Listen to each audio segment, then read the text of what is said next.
بلخ کې یو خصوصي شرکت کار پیل کړی تر څو د بزګرانو منځ کې د کوکنارو بدیل بوټي رامنځته کړي. دا شرکت هر کال د بیلابیلو صنعتي بوټو تخمونه د دې ولایت په بزګرانو ویشي. دغه شرکت د بلخ ولایت په شولګر ولسوالۍ کې بزګرانو ته د معیاري بزګرۍ یو شمېر وسایل په اختیار کې ورکړل.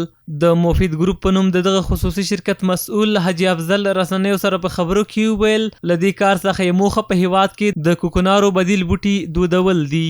و توزیع تخم‌های اصلاح شده را برای یقین داشتیم و یگانه بدیلی که جایگزین تریاک شده و میتونه که قیمت بسیار بلندی را در بازار جهانی خصوص در افغانستان برای استفاده تولید صنعت در بخش‌های فارم‌های مرغداری، دانه ماهی، خوراکی حیوانی و همچنان در آرد خوراکی انسانی، کلچه، روغن همه قابل استفاده بوده و یک از حاصلات بهترین حاصلات و دارای پروتئین بلند می باشد.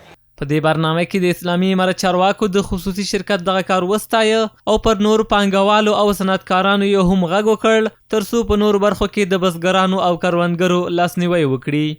شرکت مفید گروپ نسبت به همه شرکت‌های خصوصی در این راستا پیش قدم بوده و کارهای شایانی را انجام داده، کارهای بنیادی و زیربناهای اساسی را نهاده است، چی در راستای صنعت و تولیدات و چی هم در راستای زراعت و محصولات.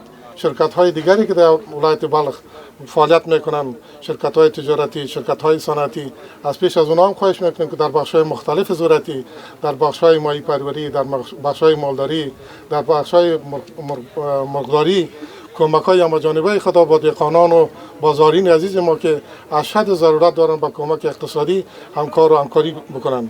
بلخوا د بلخ ولایت بزګران وایي خوښ دي چې د کرنې ریاست او خصوصي سکتور لخوا د معیاري کرنې په موخه دوی ته اصلاح شوي تخمونه، تخنیکي وسایل او د کرنې اړوند مسلکي زده کړې ورکول کیږي.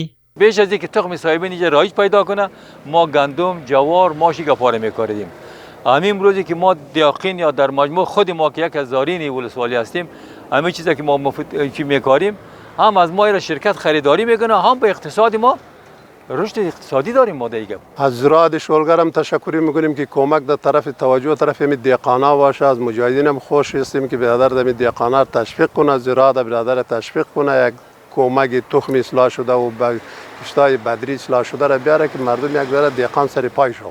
د دې شرکت د مسؤلینو پر وینا په بلخ او یو شمېر نورو ولایتونو کې د کوکنارو بدیل بوټو، سویابینو، زغرو، لمرګولي او داسې نورو صنعتي بوټو په دودولو کار پیل کړی تر څو له یوې خوا بزګرانو ته ګټه ورسیږي او له بلې خوا د هیواد کرنیزه برخه غني کړي. زیار الکوزی، امید راډیو، بلخ.